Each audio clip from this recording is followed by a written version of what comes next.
let's continue our chat here. Okay, so do you have any ideas on how we can investigate the sages, Nahida? Actually, I've already done a little bit of work on that. But for now, I want to hear your thoughts.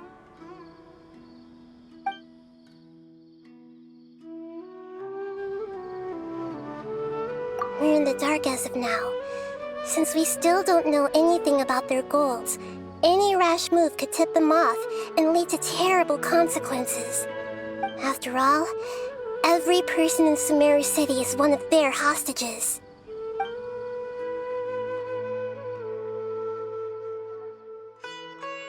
No way, that's too risky. You mean it'd be too easy to get caught? No, it's not that. We shouldn't involve innocent students in this. A single mistake could completely ruin their lives. Doing that would be ignoring the safety of my people for my own selfish goals.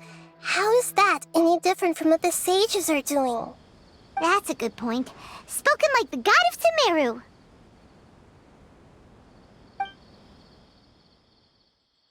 I've already tried that, but all the key members of the Academia, even the core of 30 guards, intentionally avoid wearing their Akasha terminals. It seems that from the very beginning, they've been guarding against info leaks from the Akasha. Of course, it could also be because they're wary of me. Have you already caught the sage's attention? I'm guessing not yet. But distrusting me would make perfect sense if they've ever paid attention to the urban legends about me. In any case, I probably can't take over their minds directly. Are we really out of ideas? Nahida, you're super smart, so you already have something in mind, right? Don't keep us in suspense. Spill the beans already! According to a popular theory from the Vahumana Darshan of the Academia, rejecting impractical motions at the beginning of a planning session will give more weight to the actual proposal. Okay, but aren't you the god of wisdom? You don't have to use that kind of gimmick to make us take your ideas seriously. Well, I've been thinking that if I can't directly possess the leaders, and if I can't get ordinary people involved, then I should find someone who's already involved, but hasn't decided to side with the sages. You're saying we should recruit a spy? That does sound like it could work. Oh, before coming back, we met someone named Alhaitham. He seems like he acts alone, and he likes doing stuff behind the Academia's back. They probably aren't in cahoots. Actually, I already have someone in mind. Do you still remember that female scholar named Setaria? Setaria? Paimon remembers now. Isn't she the one who's always trailing behind the Grand Sage of the Academia? We ran into her basically every time the Sub-Zero's festival repeated itself. You could even say we're old enemies by now. Paimon still remembers the smug and mean way she always spoke to Nilu. I've always liked observing all kinds of people, and Setaria has always stood out from the crowd. She was born in the desert and was hailed as their greatest genius. Her academic gifts allowed her special admission into the Academia, and also gave her the opportunity to serve as the sage's assistant. Oh, Paimon didn't know she was from the desert. She must be pretty special then. Paimon feels like most of the desert dwellers around the city are working as mercenaries. The name Setaria means star. When she lived in the desert, she shone like the brightest star in the night sky. Later on, she was chosen by the sun. The star was given a place in the daytime sky to complement the sun's dazzling light. Soon after, the star witnessed the sun scorching the earth, which brought forth many disasters. The star began to waver.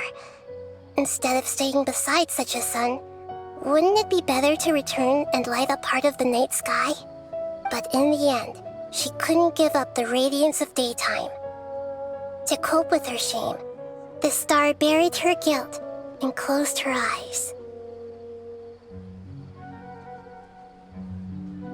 From the sound of it, Sataria's just hung up on the research opportunities here.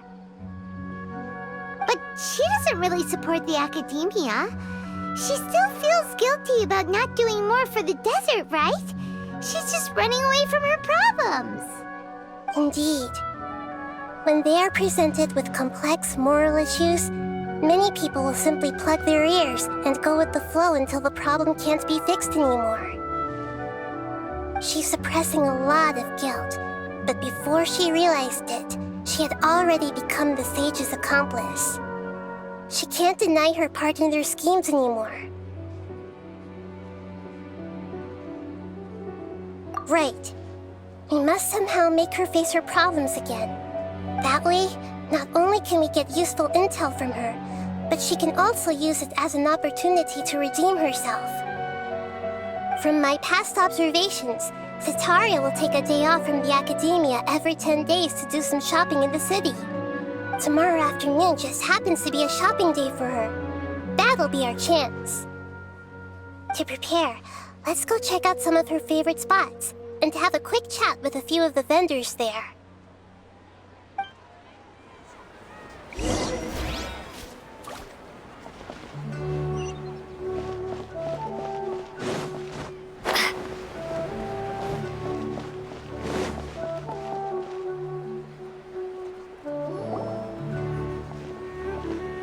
This should be Sataria's favorite fortune-telling spot.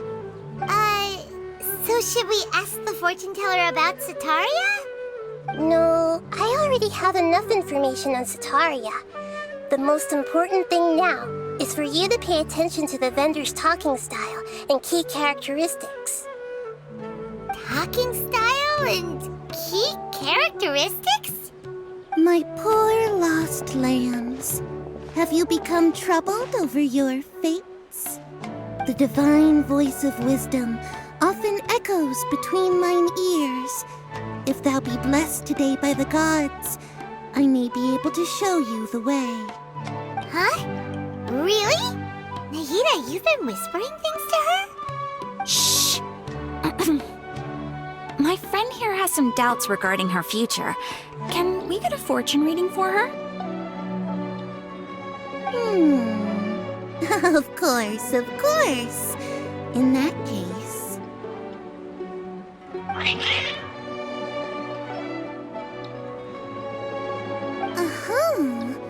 It would seem that Harut and Marut are quite wary of you. Perhaps, at some time in the past, you have somehow offended the gods. Only mocking the god of Animo, questioning the lord of Geo's financial savviness, and brawling with the god of Electro. Do those count? Oh, nothing.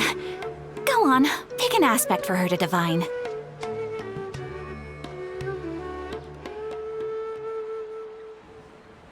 Love prospects? No problem at all.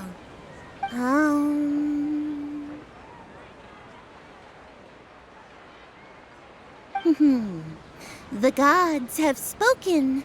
The truth shall be revealed. One who is fated to cross your path will appear on... Huh? So many people will fall for you. How could that be? Harut, Marut, did you two spoil my divination? I've never read a fortune so absurd.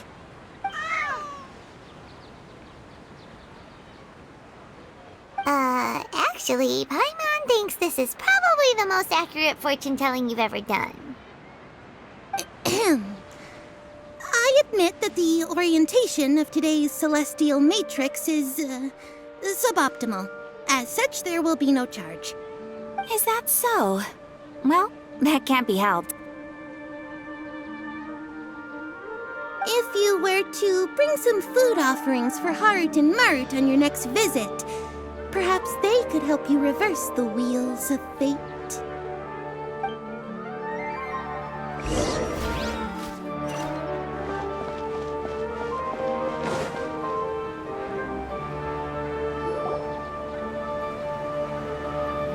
Is this another one of Sataria's favorite stalls? Yep. belongs to a king. His father helped Sataria a lot when she first moved to Samari City, so she still comes by whenever she has time. When I start talking with him, listen carefully to the details of our conversation. Ah, dear customers, would you like to look at some pottery? We caught wind of your great craftsmanship, so we specifically came to take a look. Oh, I recognize you. Aren't you Miss Catherine from the Adventurers Guild? Sounds like I'm in for some big business. Speaking of, where did you learn this trade? I suppose you could say it all started with my dad. He's a mason by trade, but I picked up an interest in clay while apprenticing for him. After that, I began making pottery by myself in secret, and I simply changed trades when my works turned out well. Although it's a pity that I'm no longer making much use of the knowledge provided to me by the Akasha. That's nice. You're making a living doing something you love. So is your father still working as a mason? Oh no, not anymore. A few years back, he fell from a roof and broke his leg. Since he had already saved enough Mora over all these years, he's just enjoying the retired life in Port Ormos nowadays. I see. We wish him peace and happiness in his retirement. I'll have someone in charge of logistics at the guild come by another day for some goods. We'll leave you to it. Take care now. No problem. Rest easy, all our goods are sure to meet your every need.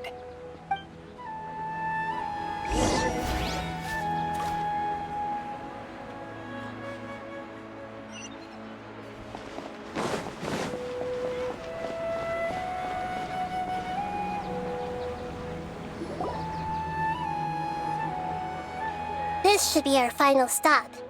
Sataria is always thinking of this restaurant when she's working at the academia, so she always comes by whenever she's out in the city.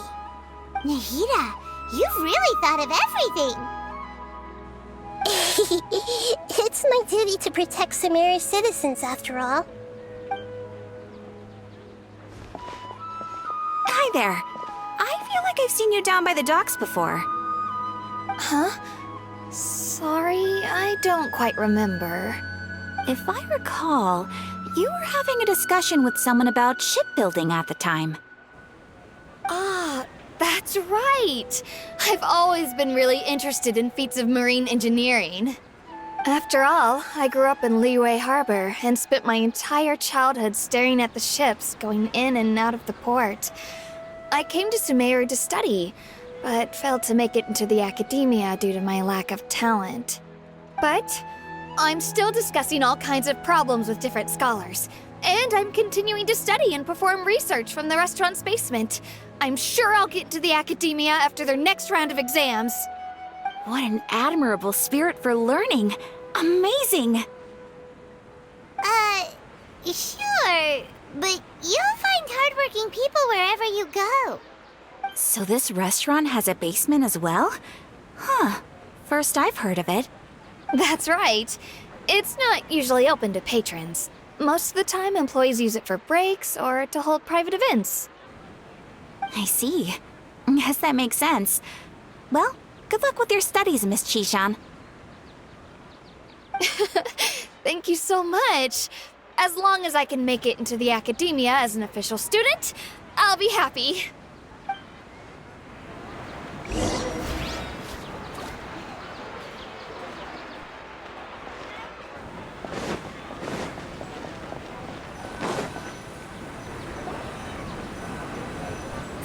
Was that everybody?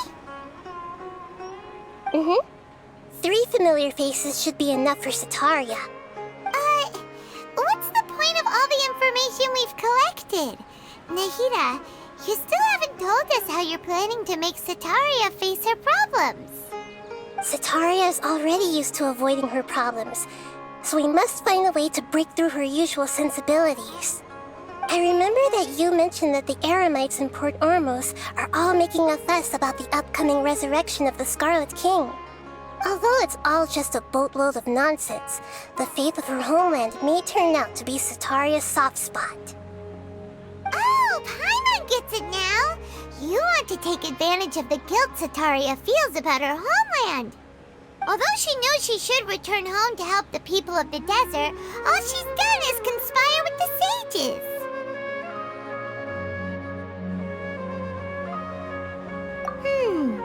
So how do we set that up? Well, the Scarlet King is long gone, and Sataria is also too smart to fall for any simple tricks. If we simply engaged her under the guise of the Scarlet King's believers, she would definitely be wary of us, and we may not get anywhere. But if we were to borrow some of her close acquaintances to talk with her, her reaction would probably be very different. So, you mean you're going to possess those people we just talked to? Yep. Possess them through the Akasha. Imply that they've already converted to the faith of the Scarlet King. And then convey our made-up will of the Scarlet King. As long as everything goes smoothly, we'll get through to Sataria for sure. She'll never guess that we had anything to do with it. Ah, so that's how you're going to use all the info we collected on these people. It's so that you won't slip up and break form. Possessing them will only work if you can manage to pass off as them. Exactly. So, best of luck with impersonating them. Huh? Best of luck? But we don't know how to possess anyone. That's no problem at all. I'll just share all their senses with you once I've possessed them. As long as you're also wearing an Akasha terminal, the effect will basically be as if you've possessed them yourself. Huh. That is pretty convenient. But why does she have to do this? Can't you do it yourself? Although I've been observing humans for a while, I've never been good at imitating them. You're not wrong. It's always been painfully obvious whenever you try to pass as Catherine. If it was at all possible, I would have preferred to leave these people alone. But seeing how things are now, I probably should just accept it and push on. Yeah, don't beat yourself up over it. We're only doing this to help everyone, and we'll only be borrowing them for a little while anyway.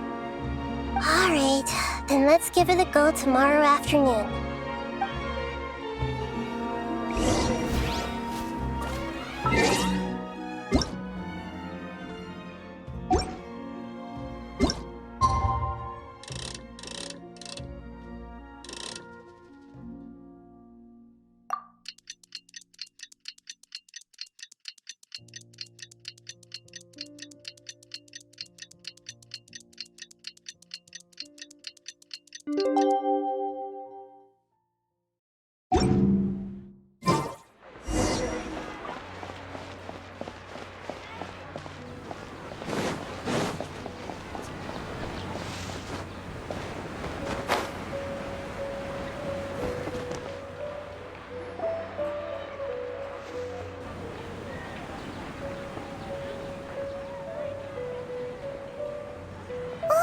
Here she comes. Sataria's here. Let's quietly follow her. Once she starts talking to her acquaintances, we'll find a safe spot to begin possessing them. As for how we'll sway her to our side, I'll leave that to you. I trust you'll know what to say. Paimon's starting to feel kind of nervous. Okay, let's go. Looks like they've already started talking. Let's find a hiding spot and get started.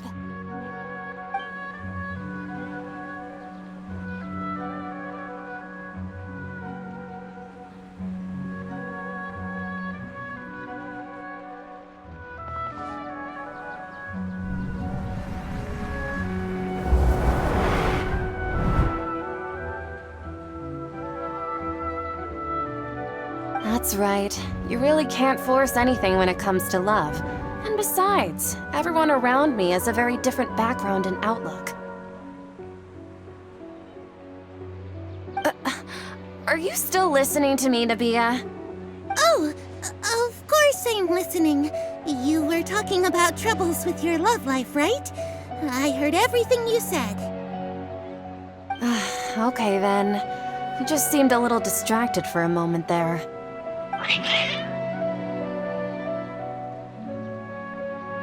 Strange. Your cats seem pretty worked up. Is something wrong? I always thought they were quiet, happy kitties. Oh, what are their names again?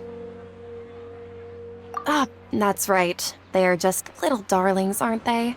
Harut and Marut. So, which fortune do you want me to read for you today? You must have come for another echo of the divine voice of wisdom. I'd like to get another reading on my love prospects, but to be perfectly honest with you, I feel like I've been a real mess recently. A mess? Well, could you do a reading on how long it'll take me to finish my current project at work? I really just want to get it over with. I hear you. No problem at all. The gods will reveal the truth.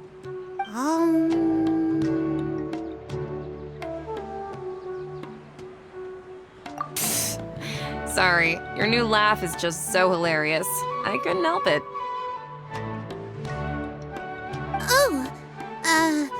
Please pay no mind to those kinds of details. The gods are asking, Setaria, why haven't you gone home? Why haven't I gone home? Do the gods really know everything I've been thinking about? Setaria, why don't you just go home? It's a demand now instead of a question. The gods seem to be truly upset. I'm sorry. I know I failed the gods. Please pass on my most sincere apologies and ask for their divine forgiveness. And if I may ask, Nabia, is there a specific god who's speaking to you right now?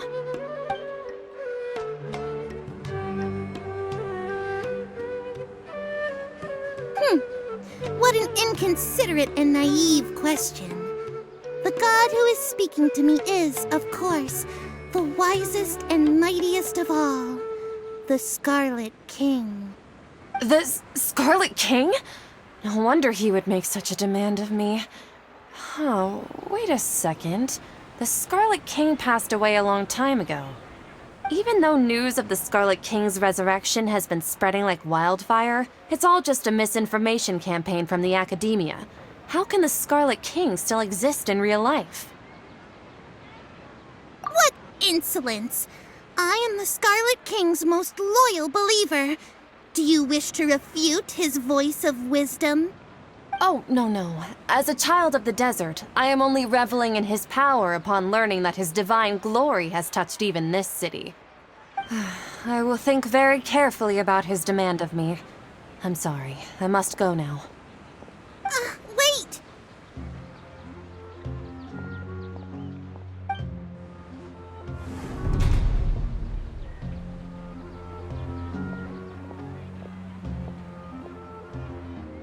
Whoa! She just ran off in a hurry. She looked pretty upset, too.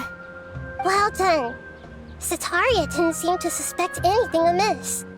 To have something she's been trying desperately to avoid show up out of nowhere and berate her, that must have shaken her to the core. Aw, Nahida, it seems like you understand human emotions really well after all. All I know are some abstract Harva-taught theories. And in any case, my time with you has shown a lot of them to be utterly useless. I'm still trying to make sense of everything. Anyway, enough of that. Let's hurry and catch up to Setaria. He's out of games now, right on cue. Let's get ready to possess him right away.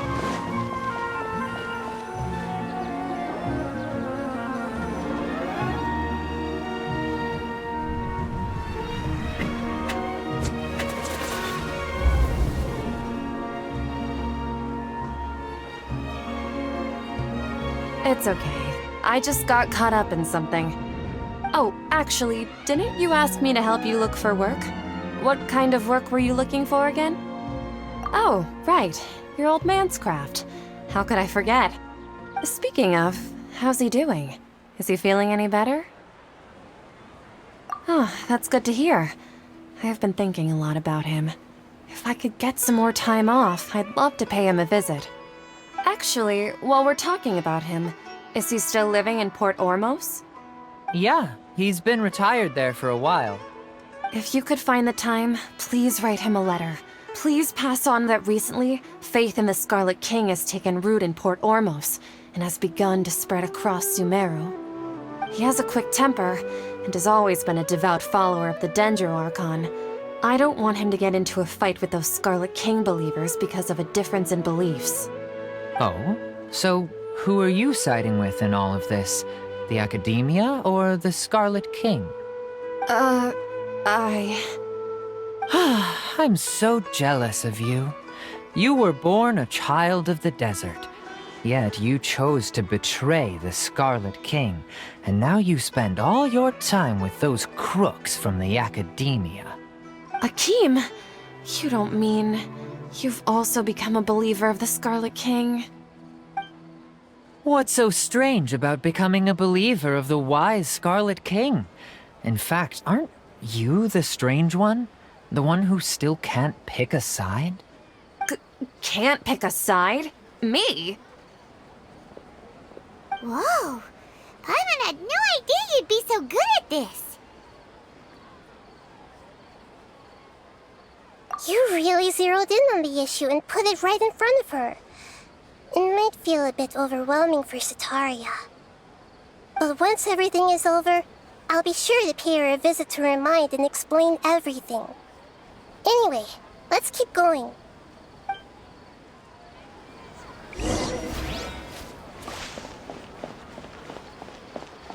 Come on! Setaria's already started talking with Shishan.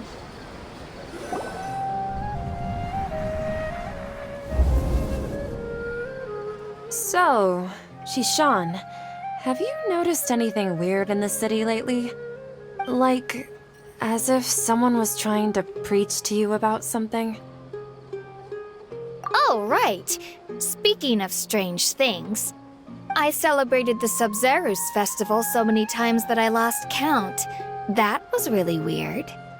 Wait, how could you be aware of that? That should be impossible. Nothing in the report indicated anything like that. Are you still failing to realize that the Academia's lowly tricks could never deceive all of Sumeru's citizens? Shishan, don't tell me that you've converted to the Scarlet King as well! What an absurd question. You make it sound like I should be ashamed for becoming a believer of the Scarlet King. In reality, shouldn't you be the one who is ashamed? You, who worked side by side with the Academia and treated people as nothing more than experimental subjects? Please, please stop! Even now, Setaria's still trying to run from her problems. She can no longer justify everything to herself. Hey, she's trying to talk to the guards! What should we do? This is the most important part of all. Quick, get ready. Mercenary, you're a member of the Corps of 30, correct? Please help me pass a message to the Matcha right away. The situation in the city is getting out of control. Please, try to remain calm, miss. Tell me what's happening in the city. Heretics are infiltrating the city, and they've already converted many residents to their side. Heretics? What kind of heresy are you talking about? The Scarlet King! Many people I know have suddenly started believing in him, but he's long dead. It's impossible. Miss Setaria, nothing is impossible. You know my name? The Scarlet King is immortal, and all who defy him will one day pay the price. You must face the truth, Setaria. You tread a treacherous path, and the longer you ignore it, the tighter the Academia's grasp on you will become, and the deeper you will be ensnared. Child of the Scarlet King, never forget that the desert that belongs to you lies elsewhere. What's so strange about becoming a believer of the wise Scarlet King? In fact, aren't you the strange one? The one who still can't pick a side? What an absurd question. You make it sound like I should be ashamed for becoming a believer of the Scarlet King. Setaria, why haven't you gone home?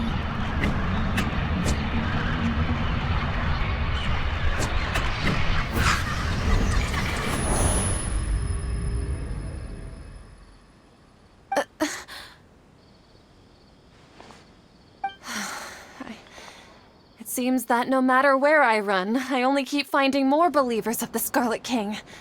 I have to say, this is a familiar feeling. I've also been running from my guilt this whole time. Guilt over my part in the sage's plans, and from ignoring the letters from the children of my homeland. But no matter how much I may try to ignore or get rid of it, my guilt always comes back. You won't necessarily lose your research opportunities by facing the truth. Besides, did you really want to conduct your research while carrying such heavy feelings of guilt? How do you know me so well? Are you truly just a believer of the Scarlet King? Or are you the god himself? That's not important. The important thing is to pass judgment on the academia and its sages, and to correct their mistakes. If you could provide some assistance in this matter, perhaps it could serve as a form of atonement. I've actually never believed in the gods, but I've always believed in serendipity. Your appearance must be a fated opportunity for me to get out of this wretched situation. Please tell me, what can I do for you? How much do you know about the sage's current activities? I was just one of the designers for the massed dream harvest scheme, which is what happened around the Sub-Zeru's festival. But I know very little about the full scope of the overall project. I'd assume that only staff with the highest clearance would have access to those confidential documents. I've just been working to meet the Grand Sage's specified requirements. However, there's something that's been really bothering me. I heard that a scholar who was previously expelled has returned to the city, and even the sages are still quite wary of him. To fight against the academia, we will need to figure out the nature and the purpose of their work. Is there a way for us to get access to the confidential documents you mentioned? It should be possible if we're willing to take some risks.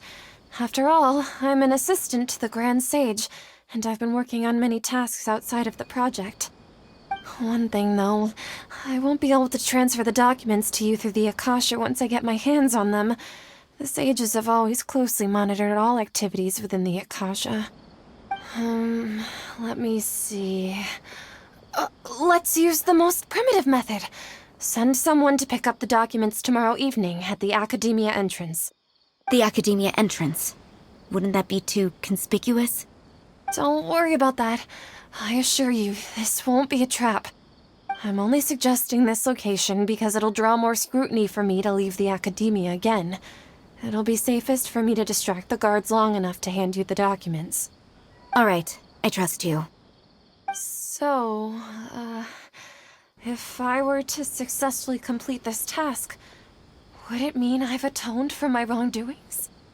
That'll depend on the judgment of the Dendro Archon. The Dendro Archon. That's right. Her people are the ones we have endangered. As the god of wisdom, she's also the one responsible for judging and guiding the scholars. Maybe it's time for me to find a god to believe in. Just as Nahida predicted, we've managed to bring The Traveler's execution was ingenious. She's the one who deserves all the praise. Well, now that we've made plans to meet again tomorrow evening, all we can do is pray for Sataria's mission to go off without a hitch. Pray? But if we're going to pray to the gods, aren't we just praying to you? God of wisdom and guardian of the scholars? No. The truth is the true guardian of scholars. I've always believed that. Anyway, let's meet again tomorrow evening at the Adventurers Guild.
Catherine, right?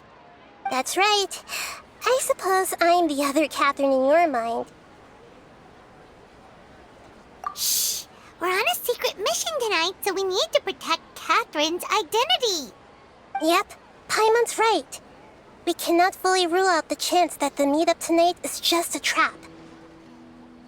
If something were to happen, my existence may be the only trump card we'll be able to play. After all, the Academia should still be unable to confirm the existence of my consciousness in the outside world. Yep, exactly. Just what Paimon was thinking. Anyway, enough about that. Let's just make sure to be on our guard. Off? What do you feel is off?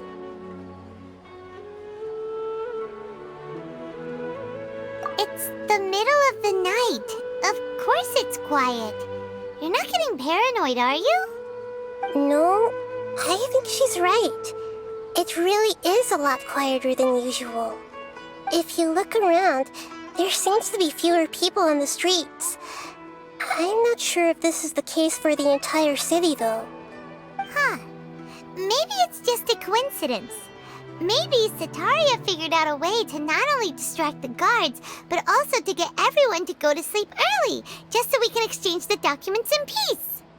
I also can't quite figure out why things feel a little off. But now that we're here, let's go ahead and meet her as we planned. Well, regardless, as long as you're here with us, Paimon feels a little safer.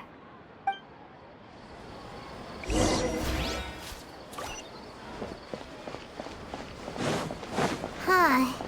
There really aren't many people out right now. Let's hope it'll be this quiet in front of the Academia, and that Setaria managed to distract all the guards.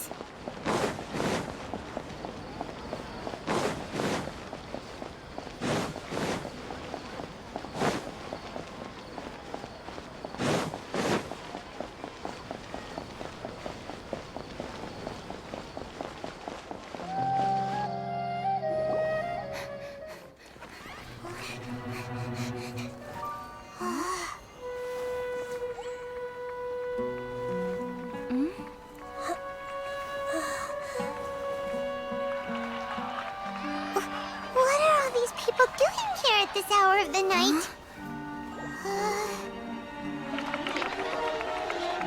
Ah, the triumphant hero returns at last. And to a rather spectacular welcome, even if I do say so myself. You're the outcast, expelled from the Academia. Indeed I am. Although these days they tend to call me the Doctor.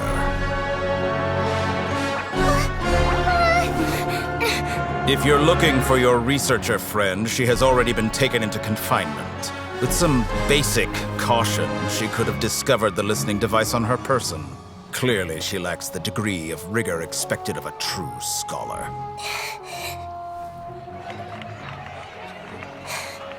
The people of Sumeru City. What have you done to them? I simply made some minor adjustments to their Akasha terminals. Now they can deposit information directly into the subconscious. As you can see, all these lovely people now believe this traveler is a hero who has just saved the world. My experiment is a success. And now it seems they can no longer hold back their sheer adoration. No, what should we do? These are all just regular people. Leave now. You need to get out of here. But that guy's a Fatui Harbinger. We can't just leave you here. Nor can I abandon the people of Sumeru.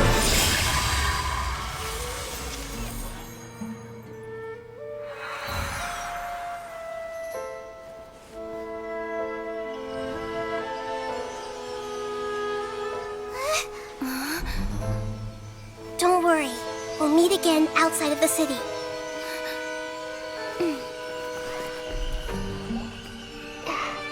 I see. You appear to have overridden their mental faculties with your own consciousness. To possess such a powerful mind, you must be god of wisdom.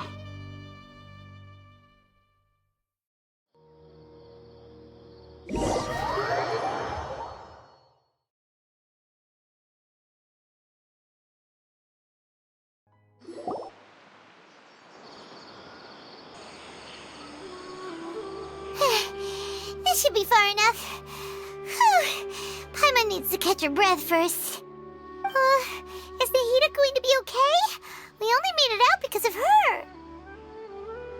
Paimon wasn't counting on running into a new Harbinger here, let alone such a high-ranking one. That guy was number 2. So scary. He called himself the Doctor. Remember, Tainari told us about him. Sataria did say that someone who once got expelled from the Academia came back recently, and that even the sages are wary of him. Yep, sounds like she must have been talking about the Doctor. Yeah, now that the Doctor's in the picture, we're no longer just dealing with the Academia, they're in cahoots with the Fatui. But what are the Fatui after this time? Another Gnosis? Yeah, things would be a lot easier with Nahida's help. Nahida said we'll meet again outside of the city. But we can't just keep waiting around, right? You mean... Oh, right! Wasn't he invited by the sages to work on some project when we were staying with him in the Vidia Forest? That has to be the same project! Even though he turned it down at the time, he might still know something. There's no time to lose. Let's go to Gandharvaville.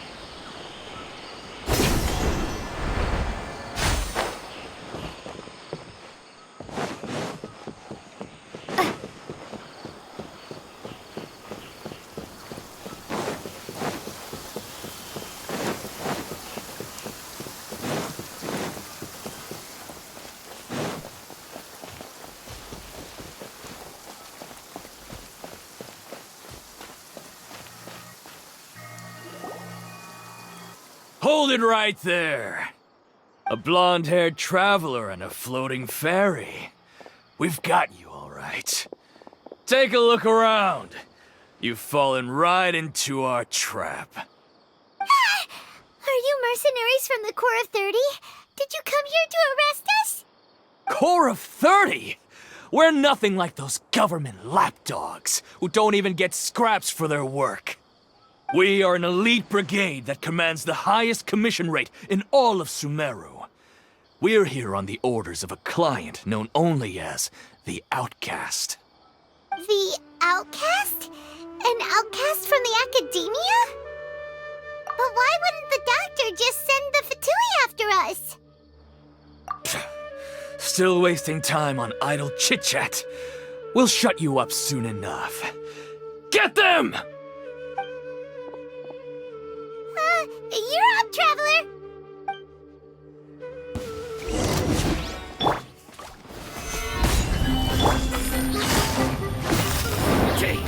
Quietly now. Things are about to get dicey.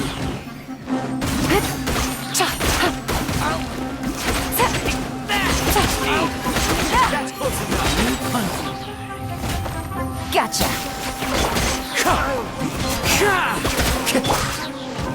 Stabilize! Wind strike!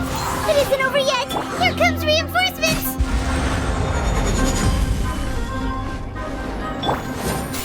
Busted. Game's up. Fun's over. Take it easy.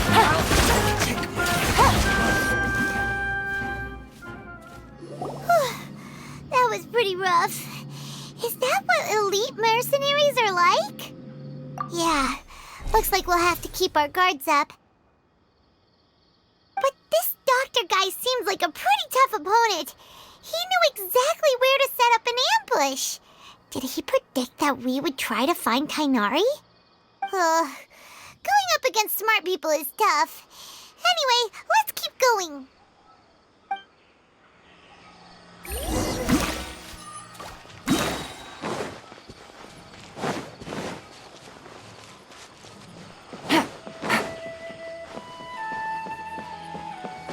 Take it easy.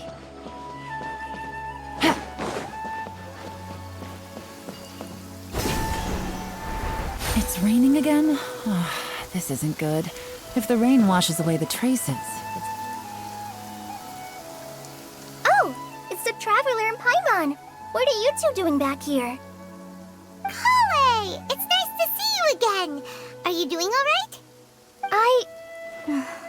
To be honest, I'm not doing too well.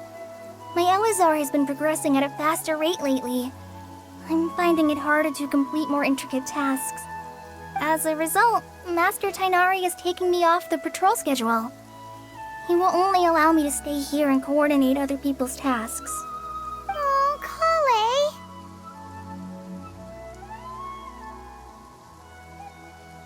Speaking of Tighnari, did he go off on patrol? We're here to talk to him. Oh, Master Tighnari? You just left the Avidia Forest a little while ago. He was headed to Party's DI. He left? But isn't Tighnari always saying that he never wants to leave the Avidia Forest? He even turned down the Sage's invitation. I thought it was weird too. Master Tighnari always prioritizes his work as a forest watcher above everything.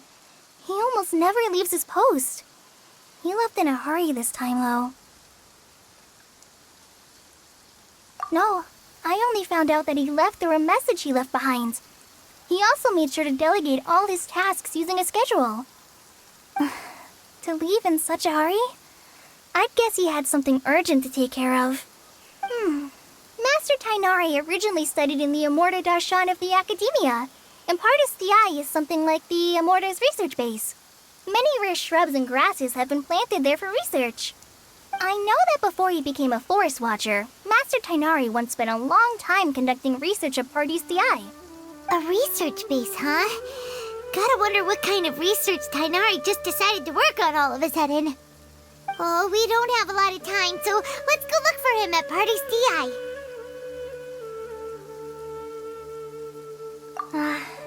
Don't worry, I'm fine. I'm used to living with Elazar by now. If you run into Master Tighnari, please send him my regards. Got it. Will do. See you later, Kale.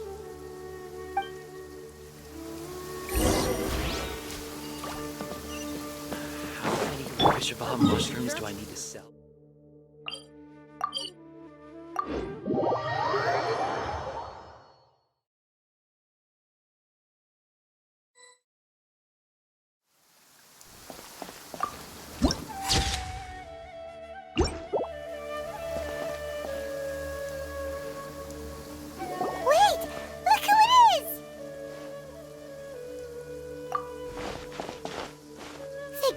You're okay.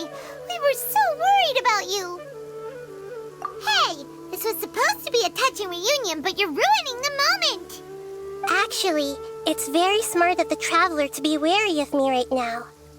After all, the Doctor has shown that his technology can apparently even control human minds. Plus, it's not like you could have known what happened after we split up and I was facing the Doctor by myself. Even a pool of stagnant water after a torrential storm can occasionally pass as a patch of sky. Paimon feels like only the real Nahida could come up with such an obscure analogy. Huh? But I wasn't trying to win your trust or anything. All I wanted was to clarify my point. Well, we understand that point now. Please, Nahida, tell us more about what happened. Are those poor people all right? When you left, I was still in the middle of restoring everyone's minds. Thankfully, when the Doctor mentioned depositing information into the subconscious, he didn't mean engraving information into their minds. Instead, he did something closer to creating hallucinations. That was still within my power to fix. Luckily, I managed to finish my restorations and mind jump away from him just as he was about to capture me. Whew. What a relief. The doctor sure pulled out some hidden cards, but good thing we had Nahida with us. I wouldn't be relieved just yet. I gave away my true identity when I restored everyone's minds, which means we've lost another one of our trump cards. Also, the doctor is already an expert at modifying Akasha terminals. Maybe it's only a matter of time until he captures my consciousness inside the Akasha. Would that mean you'd no longer be able to jump between minds? Then how do we stop him? He's still at the Academia, so it's possible he already started messing with the Akasha. Ugh, it feels like he's toying with us. What a nasty piece of work. Plus, the doctor's combat ability alone is apparently enough to make him worthy of being number 2 of the Fatui. We shouldn't give up hope just yet. Let's try to find another way to attack this problem. Actually, Nahida, how did you know we were trying to get to Party's DI? Have you been waiting for us? Yes, I have. I can see the traveler's elemental energy, so I deduced your destination by looking at the direction you were moving in. You didn't come here for sightseeing, right? Did you find any leads?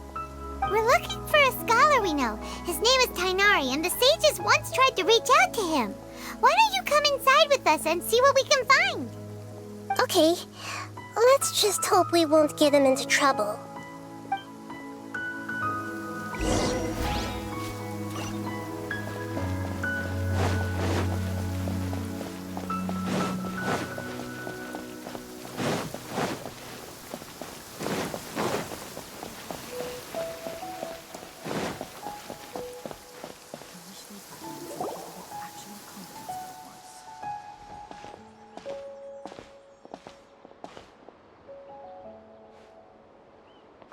Traveler? It is you! Ah! The voice! It's Hypatia! Ah, what a pleasant surprise! It's so nice to see the two of you again. Who's this? She's a scholar we met in the Avidia Forest. When we last saw each other, she was still training in the... what's it called? Satyavada life? Oh, I see. That's right, we're old friends. You've come at just the right time. Ever since I've come here, hardly anyone has even talked to me. Hypatia, you're way too excited about this. Actually, for you to leave the Avidia Forest means... you're not in training anymore? Wait, no. Did you already finish your training and reach Pariporna life? What do you think? My consciousness has already managed to make contact with the divine. You did it! Congratulations! It's so exhilarating to share this sublime joy with others at long last! When my consciousness made contact with the gods. What a supreme and unparalleled experience that was! That sounds incredible!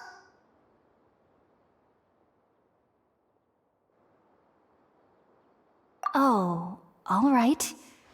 Actually, please wait. I haven't forgotten my promise to you. Remember? I promised to help you understand what you saw from Irminsul once I gained deeper insights. My current self has not only gained true insight, but I can even help you establish a direct connection to the consciousness of the divine. You can do that? I've never heard of anything like that, but if you want to give it a try, I'll do my best to protect your consciousness during the process. Hold on. I brought some spirit-born ale with me. This is still a crucial part of the ceremony. We're using that incense again? All right now. Hold my hand. I'll help you establish a pathway to connect your consciousness. Okay. Ready?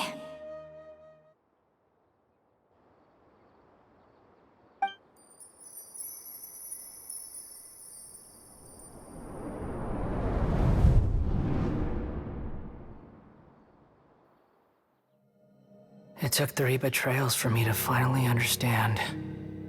The world is just an elaborate tapestry of lies. My fury will never be quelled.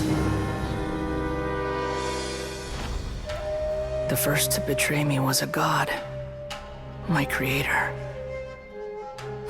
My mother. Valuing strength above all, she saw no worth in me and I was discarded. The second was a human. My family. My friend. Consumed by fear, he saw me as an abomination. The third was one exactly like me. A hope for the future. A fledgling barely out of the nest. Powerless before his mortality, he broke his promise to me. Humans, they can't be trusted. And the gods fill me with pure loathing. So I said good riddance. I denounce the world and laugh in its face. My chest will never again be defiled by worldly filth. I will scrub away every last trace of human emotion. Then it will be empty, a blank slate, and ready to receive a supreme gnosis, brimming with pure divinity.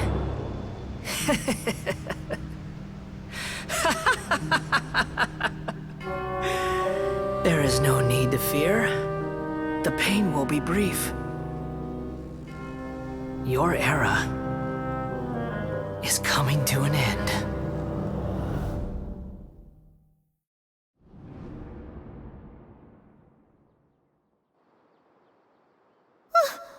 What was that?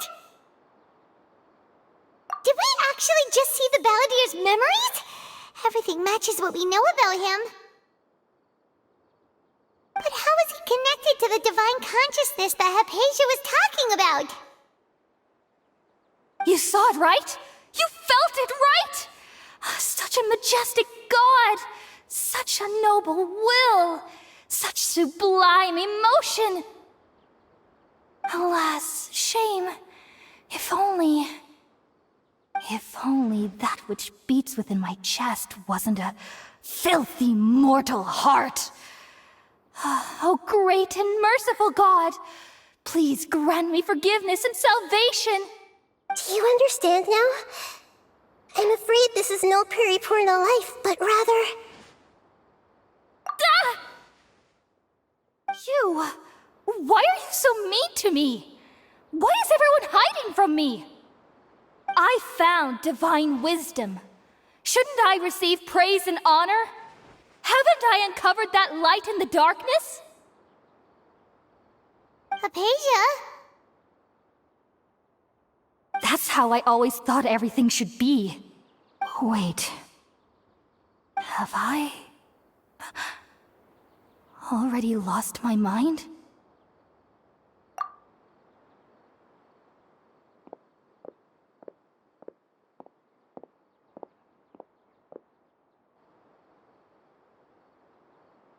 Wait, something isn't right!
Okay, we finally lost him.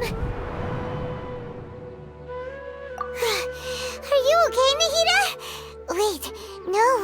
Something feels different. You're back! Oh, the Traveler's back?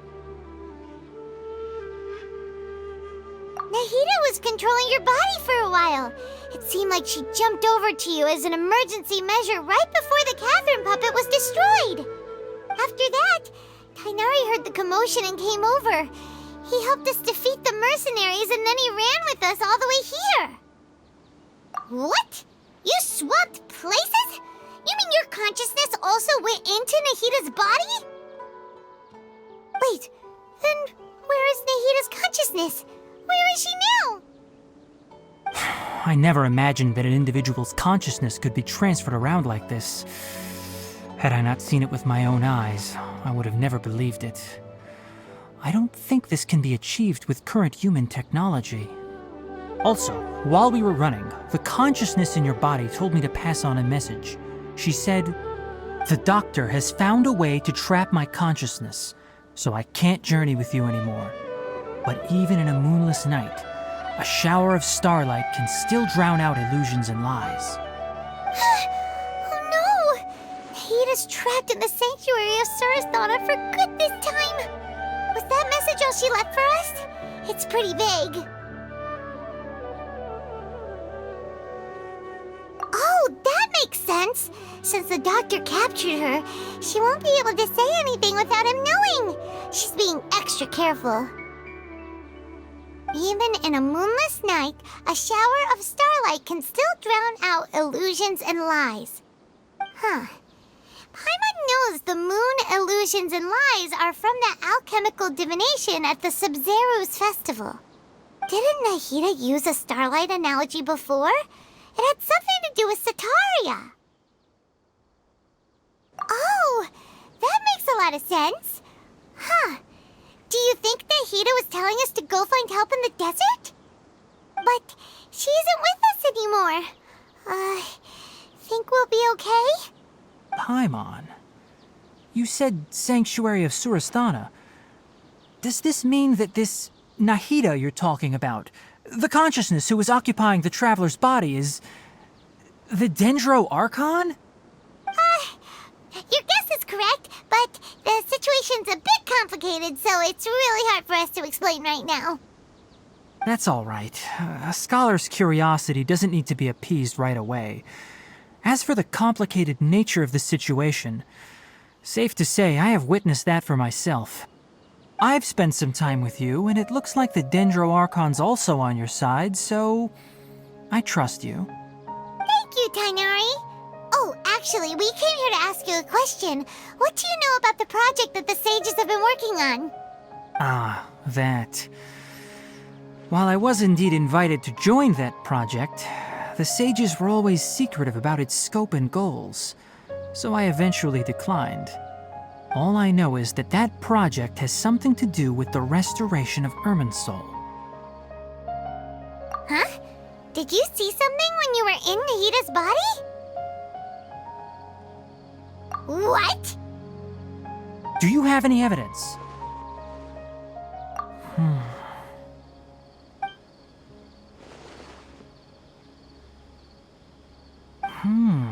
So that's what happened. That explains why Hypatia's symptoms were different from those of the other scholars who went mad.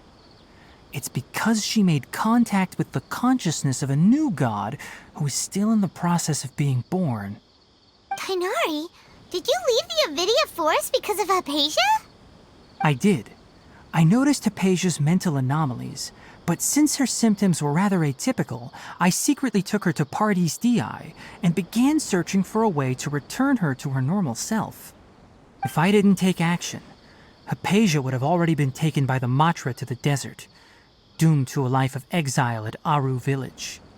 Now that you mention it, I knew the Academia has never thought particularly highly of Lesser Lord Kusanali, but I still didn't expect them to do something as arrogant as creating a new god. Looks like I made the right decision by not accepting their invitation.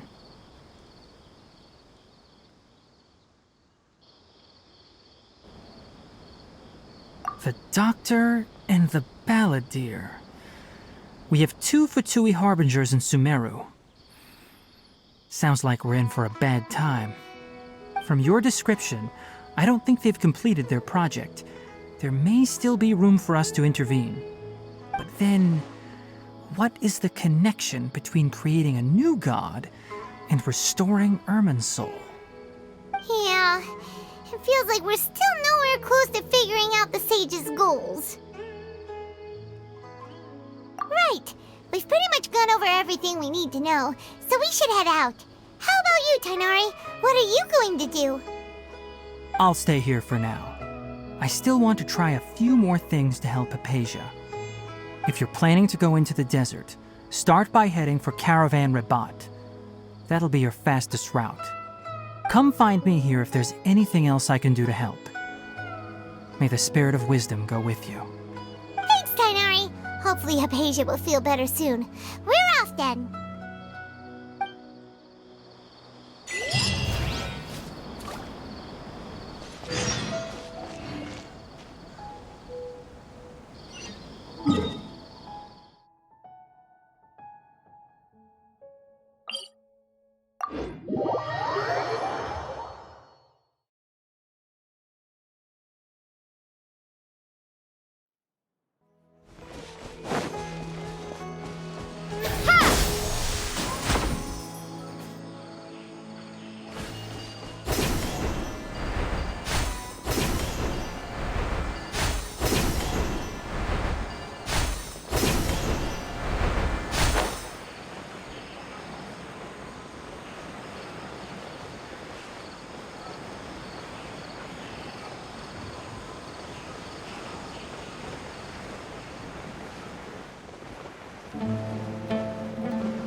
Because things are so, ergo they are such.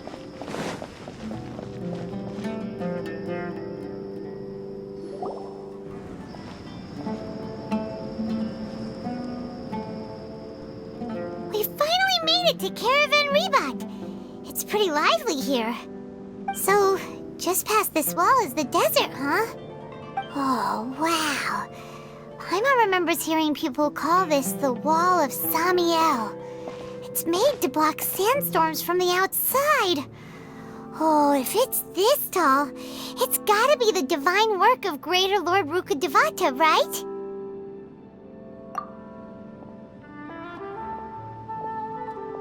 Enough gawking. Come on, follow me. Huh? Over here.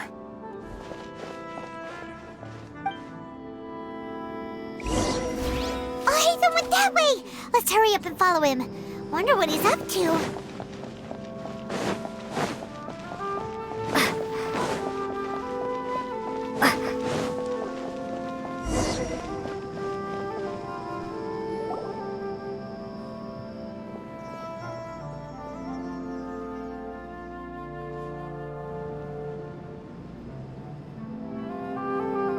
What the? Where did she go? How did we lose them? They were just here a second ago. More Eremite mercenaries? Who are they working for this time? Traveler. It seems like we were being followed again. You were too careless. You should have noticed those hopeless amateurs trailing you a long time ago. There's no need to thank me. I've never cared to keep track of personal favors. All I did was correct a mistake I happened to come across. It's a habit I developed at the Academia. You really gave Paimon a scare, Alhaitham. We never thought we'd run into you here. Last time we met at Port Ormos, didn't you say you were going back to the Academia? Wait, don't tell Paimon that you're here to take us back on their orders! Oh, so you've already landed yourselves on the Academia's hit list. I can't say that I didn't expect it. However, had I wished to turn you over to the Academia, don't you think you'd already be the Eremites' honored guests by now? Oh, right. You do have a point. I have no interest in running errands for that project. As a scholar, I've always belonged to the camp that promotes researcher autonomy. And these days, you're more fascinating than anything the sages can offer. Not quite. To tell you the truth, I'm still investigating the Divine Knowledge Capsule. Unfortunately, I've run into some difficulties. Everyone says the capsule originated in the desert and was eventually moved to Port Ormos. If I am to get to the bottom of this, I must understand how the capsule first came to be. Which brings me back to you and why you're so interesting. The leader of Ain al-Ahmar used the Divine Knowledge Capsule right in front of you, and upon seeing him, your expression became perplexed, and you were lost in thought for quite some time. To have that kind of reaction, I think you must have realized something. Are you interested at all in sharing what you've been hiding from me? Alhaitham, you really have a ridiculous eye for detail. What kind of person even notices or remembers stuff like that? So that's your answer. Well, I do work for the Academia after all. So considering that, it is indeed wise to keep your cards close to your chest. But that does prove you do have some undisclosed information about the Divine Knowledge Capsule. Am I right? No matter. Rather than simply learning the answers from you, I'd still prefer to investigate on my own. Speaking of, you two are also headed to the desert? That's right! We have the same plan as you! But we don't really have any concrete goals at the moment. Then I'd suggest starting with Aru Village. It's the largest settlement in the desert, so it'll probably have more resources and intel than anywhere else. Well, would you like to head there together? It's always better to travel with someone you know. Let's go!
Before us lies Aru Village, the safe haven of the desert folk. Whoa, this landscape is really something else. What a cool place! Let's go check it out!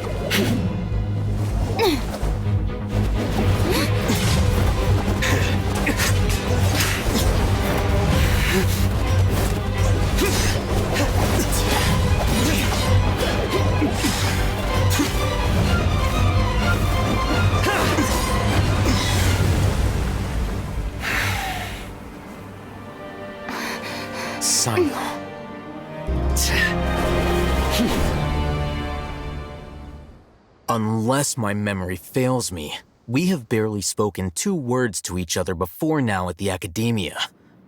Would you care to enlighten me as to when and how I invited the General Mahamatra's wrath? Haytham, do not think you can escape my judgment just because you managed to escape my attack. Judgment? So that's how you'd characterize your actions here, is it? Or would elimination perhaps be a more accurate description? Had I used my full strength, not even this traveler would have been able to stop me. Though styled like an assassination, I sought only to ensure that my target would be unable to flee or resist. Standard practice for the Matra, as well you know. Seemed to me more like your own personal touch. Who is that, Al-Haytham? Did you call him General Mahamatra? Yes.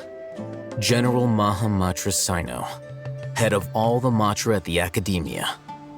He's a formidable hunter, and the ultimate nightmare for any who have committed academic crimes. You seem to have placed a lot of trust in Al-Haytham, to the point of blocking an attack for him.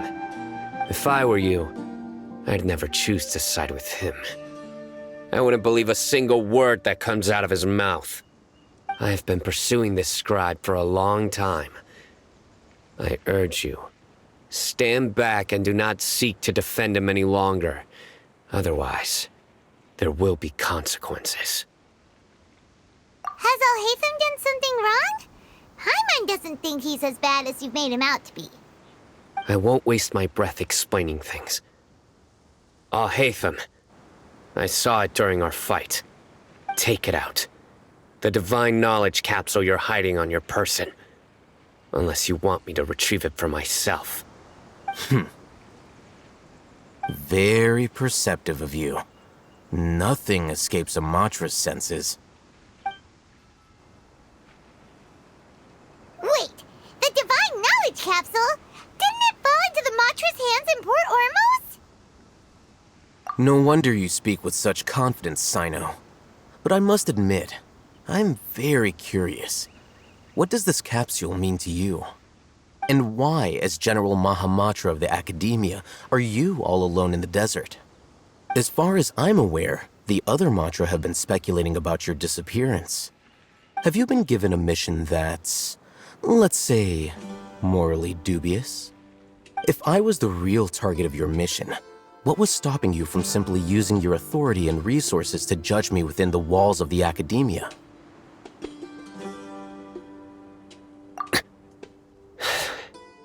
I should have known you'd be difficult to deal with. You two? Ugh! What you would do, Traveler? Paimon feels like we can't trust either of them. Well, look at you two, acting all tough and self-righteous over there. Wait,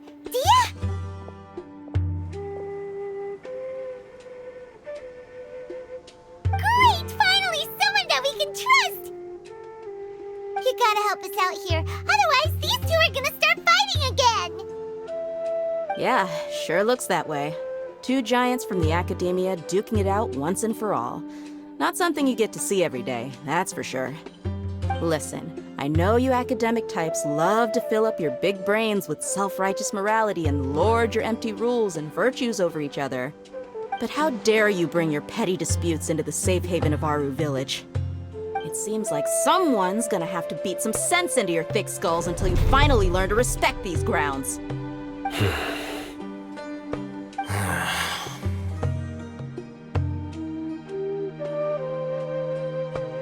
Hey, did either of you hear a word I just said?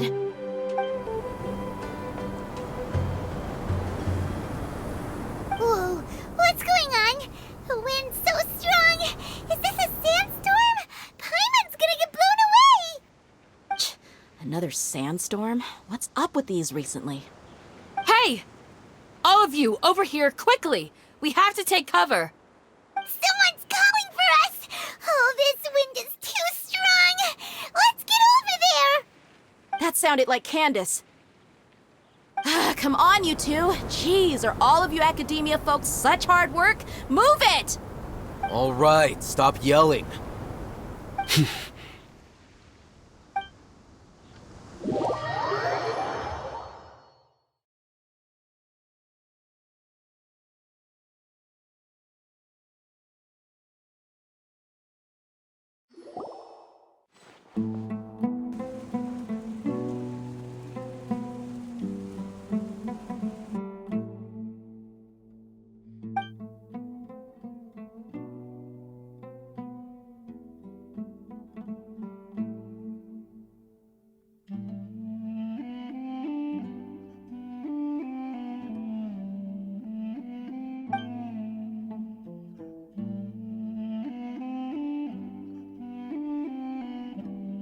Well, this is pretty awkward. Hey, wanna play sardines with 3 people who wanna tear each other limb from limb? Sure, why not? Sounds fun. The air is so thick and heavy. Paimon can hardly keep floating anymore. My sincere apologies, everyone. This is the home of our village chief. I will have to ask you to make do with this small room until the sandstorm dies down. Please, let me introduce myself. I am Candace, protector of Aru Village. Our savior has come at last! Nice to meet you, Candace. The name's Paimon. Thank you so much for helping us. There's no need to thank me. It's only right to help each other when the weather gets rough. Wow, she's so gentle and caring, like a nice older sister. Unlike those guys over there. All right. Now that we're all better acquainted, we should return to the topic at hand. As a guardian charged with the responsibility to protect my fellow villagers from harm, I was observing your conflict from afar, even before the sandstorm started. And now that you have set foot within Aru Village itself, it is all the more my responsibility to make absolutely sure that you pose no threat whatsoever to us. So please, have an honest and sincere conversation with one another, and put your hostile feelings to rest. If anyone dares to start anything again while they are under this roof, I will not hesitate to send them out for some quality time with the creatures of the sandstorm. Oh, on second thought, Paimon may have misjudged Candace's character. And that goes for you too, Miss Dia. Do I make myself clear? All right, we got it, Candace. That's what I like to hear. So, which of you will begin? I was supposed to be a mediator, but I might have gotten a little too involved just now. Anyway, one of those two should probably start talking. Wait, that was you trying to be a mediator? I have nothing to hide, so there's no shame in explaining myself. While Alhaitham wasn't wrong about the other Matra not knowing my whereabouts, it's not because I've been assigned a morally dubious mission. Rather, I've chosen to exile myself. Huh? Exile yourself? A little while ago, I discovered that there was data missing in the Academia's project planning and development files. What little they did report clearly did not match the project's actual progress. As General Mahamatra, I had the responsibility and authority to request an audit. However, to my surprise, the person responsible for the erroneous data was none other than Grand Sage Azar himself. I tried to investigate the issue myself before submitting a formal audit request, but I soon found that all leads and potential pieces of incriminating evidence were carefully concealed from me. I began to realize that they were cautious of me from the very beginning. Unsurprisingly, the Grand Sage rejected my audit request as soon as the submission reached his desk. He even said to me, "The power of the General Mahamatra is granted by the sages. You have no right to judge us." So they really are up to no good. I realized then that to the Grand Sage, the Matra are nothing more than tools for the sages to assert and maintain their control over knowledge. The vows that we took, the principles that we strive to uphold, they are meaningless to the academia of today. I believed it would be wise to flee the academia before the sages had a chance to take action against me. This way, they can no longer see nor predict my actions. I will never give up on this investigation. There's no need for someone else to give me power or authority. Once I find the truth, I will administer judgment by my own name. Sino seems to have the same goal as us.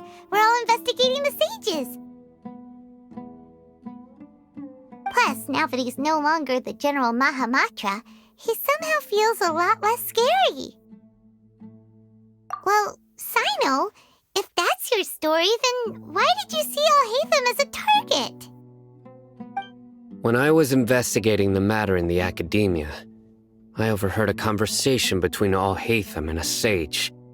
The sages asked you to investigate a blonde-haired traveler. Do you dispute this, Alhaitham? What? Like many parts of the project, this assignment was undocumented. Now throw in your suspicious behavior with the Divine Knowledge Capsule, and I think we deserve an explanation. Yes. I was indeed tasked with investigating the Traveler. Alhaitham! After all, the promised reward was so great that hardly any scholar could have refused. The sage told me, once you've completed this assignment, I can give you a glimpse of divine knowledge. A most enticing offer. Unfortunately, those academics don't know me at all. Their words contained one key piece of information, namely that divine knowledge indeed exists. That gave me all I needed to know. From my perspective, the sages are far from trustworthy. Think about it. Isn't it a little strange they're so willing to share divine knowledge with anyone, even as a reward? So, I began my own investigation following the lead of the Divine Knowledge Capsule. In the end, I realized my wisdom in committing to this rather than collaborating with the sages. Had I been less guarded, I probably would have ended up like that Ain al-Ahmar mercenary, incapable of remaining sane for long enough to hold a conversation.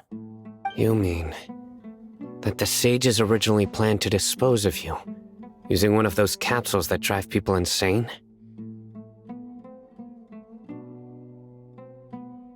I'd already given up on the assignment by then. I only told the academia I was waiting in Port Ormos for you to appear so they wouldn't suspect anything. So it came as quite a surprise when I encountered my erstwhile target while investigating the Divine Knowledge Capsule. Criminals do love to talk about coincidences. Even though I ran into the Traveler by chance, I had no intention of providing assistance to the academia. Also, you should remember, you were the ones who decided to follow me and strike up a conversation after I left that tavern.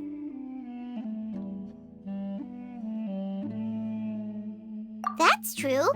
Alhaitham helped us out at Caravan Rebat as well. Maybe he's telling the truth. I'm willing to apologize if that's worth anything to you.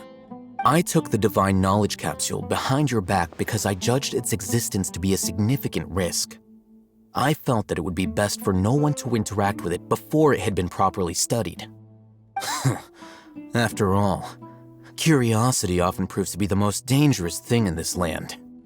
You should be well aware, Scribe Al-Haytham, that curiosity can also lead you to danger and suspicion. Answer me this. Did the sages share any information about their project with you? Have I not made myself clear? You and I are both distrusted by the academia. Do you really think they would tell me anything? Fine. Although you haven't completely proven your innocence, I won't regard you as an enemy, for now. As you wish. Good. I'm glad to see you two clearing up your misunderstandings. And now you, Dia. I believe it's your turn. Oh, sorry. Whatever the boys were talking about must have been so boring that I spaced out. My situation is pretty straightforward.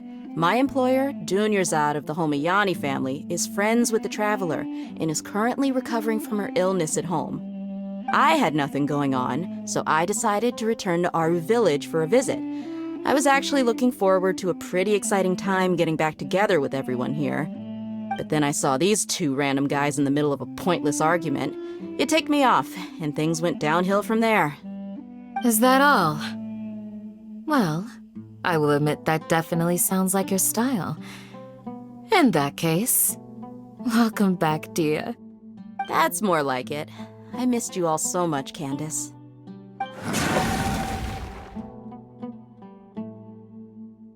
Whoa! What was that sound? No need to worry. Now that you're no longer at each other's throats, please make yourselves at home.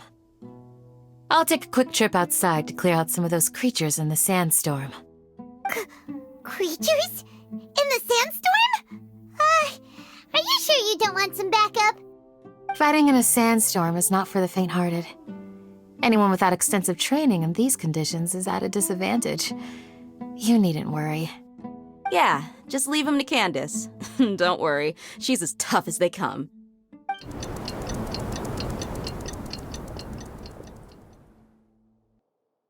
The wind's died down.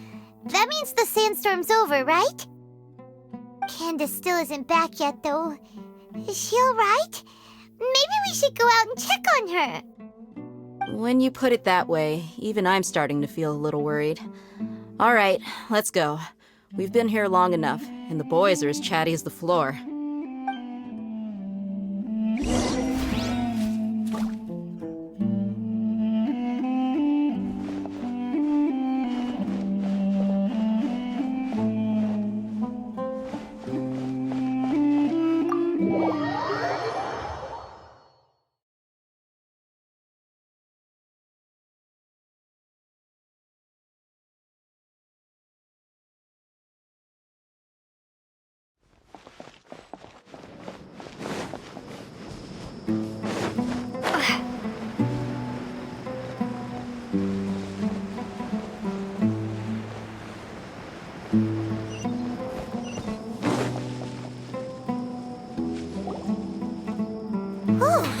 Candace, you're still fighting?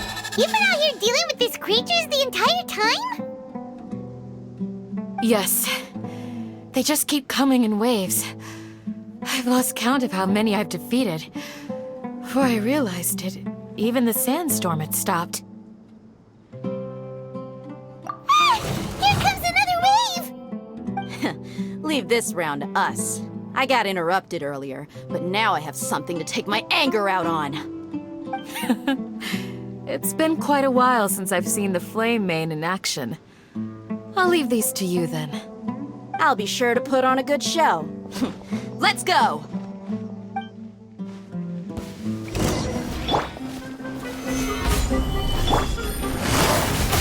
Here comes the catch.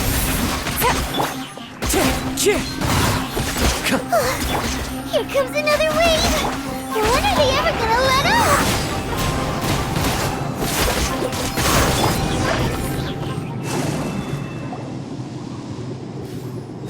creature stopped appearing. Was that the last of them? What we fought just now was probably the aftermath of the sandstorm. So we should be safe for the time being. Well fought, everyone. No injuries, I hope. Huh? Who are you? Ah, my apologies. I haven't had a chance to greet you yet. I had my hands full taking care of the village's elderly and children. I am the chief of Aru village. Everyone usually calls me Uncle Anpu. Sir, I am also originally from the desert, but I have not been back for some time now. May I ask if such sandstorms are common? I can't say they've always been common, but recently the storms have become increasingly severe and frequent. Besides sandstorms, we also occasionally get earthquakes. According to an investigator who stayed in the village a while ago, these unusual natural phenomena are related to the withering of Irminsul. Another effect of Irminsul's withering. So, Irminsul's withering causes withering zones in the forest, and sandstorms and earthquakes here in the desert? Everything in the natural world is inextricably connected to Irminsul.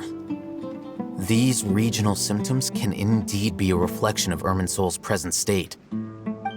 Everyone in Aru village needs to take good care of themselves.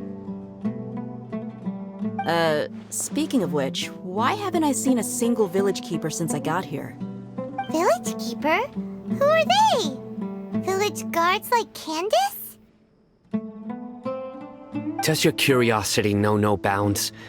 Village Keeper is how Aru village refers to mad scholars exiled here by the academia. Most of them are scholars who lost their sanity after a period of training in the Avidia forest. The academia believes that their crazed mutterings may have a negative effect on the psyches of other scholars. So, they're forcibly exiled to the desert. Though if you ask me, it's all a boatload of nonsense. Alas, that's exactly what we've been trying to investigate. One by one, the village keepers have been mysteriously disappearing without a trace. But no one in the village has ever seen them leave. If you're planning to stay around the village for the next few days, I'd appreciate it if you could keep an eye out for them. I've had encounters with those people in the past. I'll see what I can do to help. The Matra are the ones responsible for their exile. Now that you're no longer with them, are you trying to alleviate your guilt and atone for your past sins? I'm fascinated by how you think. Mock me if you will, but if you are guilty, I will eliminate you, regardless of my position or identity. Oh, you're the former General Mahamatra. You must be an expert in these kinds of investigations. Thank you for your help. Is it because you're reminded of Hypatia? Oh, these poor scholars. First they lose their sanity, now this! We need to help get them back home, safe and sound. But, is it really a good idea to tag along with Sino? You seem like you really don't trust him. I'll be grateful for the assistance. No doubt you will do a better job than some of my former subordinates. Let's start by finding a spot to share what we know so far.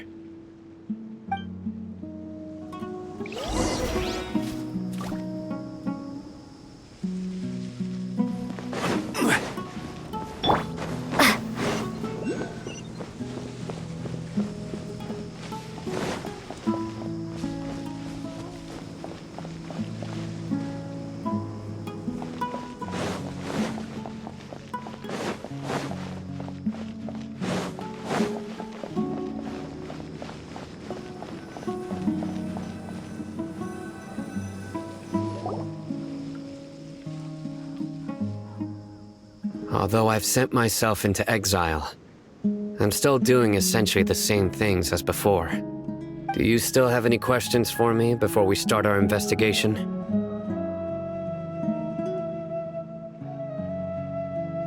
One of my former subordinates told me that this title has its origins in a strange incident. The Academia has long exiled mad scholars to Aru Village. A mysterious phenomenon exists here. When mad scholars first arrive, they are as incoherent and deranged as before. But after spending some time here, they invariably begin to calm down. Initially, the people of Aru Village greatly resented having to take in the mad scholars. But a strange incident one night changed that. Aru Village was struck by the strongest earthquake in living memory. Seeing buildings on the verge of collapse all around him, the then chief of the village was preparing to take everyone to safety. Suddenly, he noticed a mad scholar crouching in a corner, caressing the ground with his hands. A soft, green light radiated from him, like a divine glow against the backdrop of night. Despite the powerful tremors that ripped through the ground that night, all the houses remained upright, almost as if they had grown roots reaching deep into the ground. In the end, not a single building collapsed, and no one was hurt. After that, the people of Aru Village treated the mad scholars with greater kindness, and began to refer to them as the village keepers. A soft green light? A mad scholar protecting Aru Village? What do you make of it, Traveler? Paimon thinks so too. Actually, Sino, do you know if any of the mad scholars continued to wear their Akasha terminals at Aru Village? In theory, they would continue wearing them so the Academia could still monitor their activities. With that said, the main Akasha system would no longer have any interaction with them. Oh, no wonder! Everything makes sense then! Add in the fact that they calmed down, it was probably Nahida who calmed them. If you are able to draw a conclusion from this one story alone, then it appears you possess much more information than I do. So, what do you make of the story?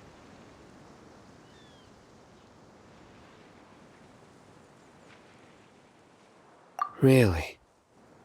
Lesser Lord Kusanali. What? You don't believe us? Lesser Lord Kusanali was definitely using the Akasha to give her power to the mad scholars!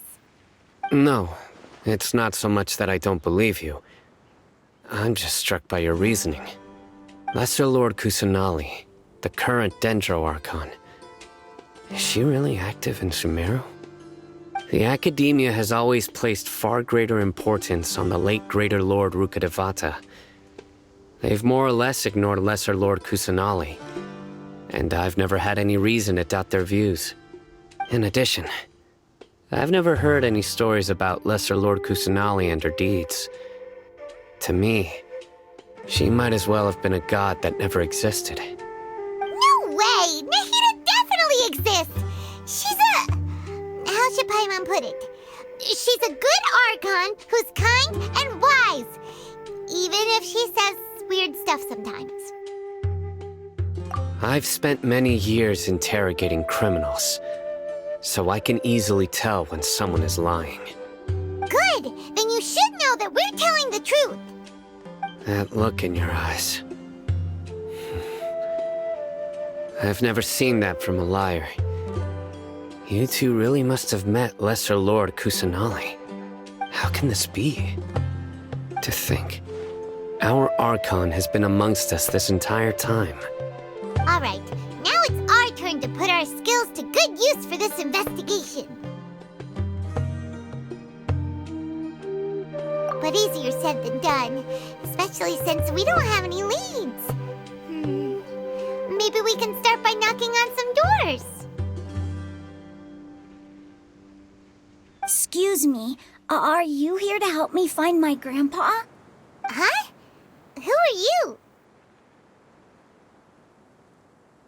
By the sounds of it, a resident of this village. My name is Isak. You'll help me find my grandpa, right? Is your grandpa a mad scholar? Hey, don't say that. Grandpa is just Grandpa. Why do you have to call him that? It's not like he's a bad person or anything. The person you're referring to is not a local, yet you are. Why do you call him Grandpa? Grandpa is just Grandpa. He's my family. I heard everything you said to the village chief. Please, you gotta take me with you. I want to find my grandpa. I swear I'll help. I won't be a nuisance. Ah, so you're the one who was eavesdropping on us around the village chief's house. I was planning to go out and take care of whoever it was, but I had a vague feeling that they didn't harbor any ill intent. Whoa. Hatham wasn't kidding about Matra having sharp senses. Sino, he's just a kid. All he wants is to find his grandpa. Let's find a way to help him. Sorry.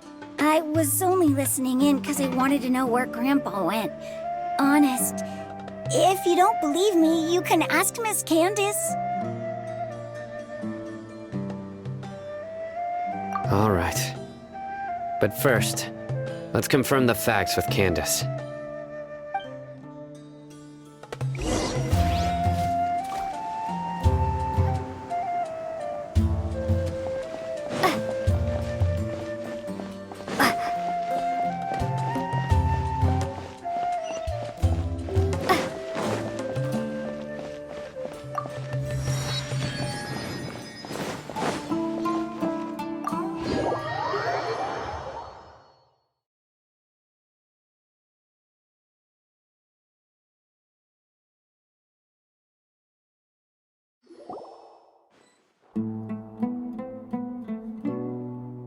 Sino is super vigilant. Is this what all the Matra are like? Ah, you're back already. We just wanted to confirm something with you. Do you know a boy by the name of Isak? I had a feeling he'd go looking for you. Huh? You knew this would happen? Yes. Although he tried his best to stay hidden, I still noticed him eavesdropping outside the window. He really wants to get his grandfather back. Isak's parents were both Aramite mercenaries who rarely returned to the village after finding employment in the city. He was raised by his grandfather. Unfortunately, it was only a few years before his grandpa passed away.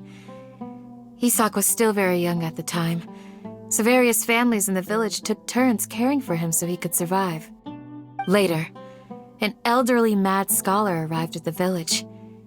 Isak thought the scholar bore a striking resemblance to his grandfather, and thus often spied on the man.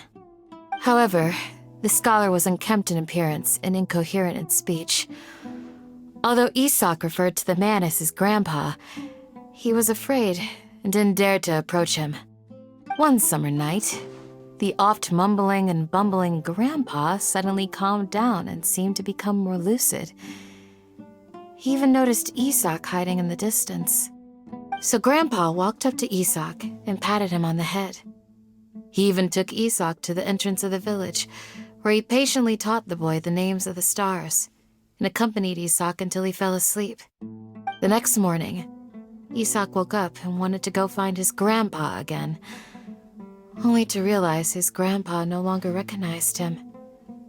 However, even so, Grandpa retained his calm expression. It's said that those who saw the scholar claimed he no longer appeared to be crazy, but appeared to be living in his own world, almost as if he were sleepwalking. Isak was thrilled that his grandpa was able to find peace and would follow him all the time, asking him things like, "Grandpa, want me to take you somewhere fun?" Or, "Grandpa, could you tell me stories about the stars again?" All this somehow just makes Paimon feel really sad. It seems like they both deserve so much better. Perhaps. Nearly everyone who lives in the desert has some form of hardship or regret. But even so, we must still continue on with our lives. It's also my reason for fighting. I must continue to protect this land.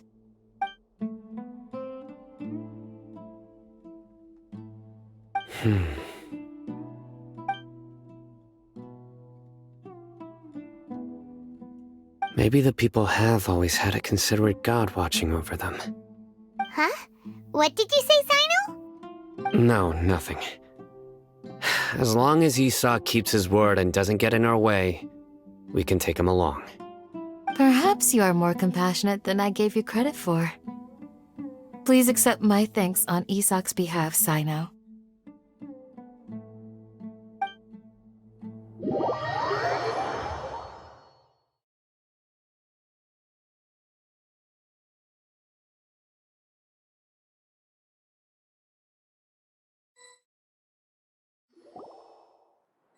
Hey, Isak!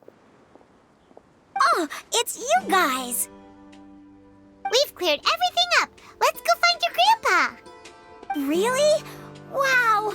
Thank you so much! Yeah! All right. Let's ask the local residents some questions first.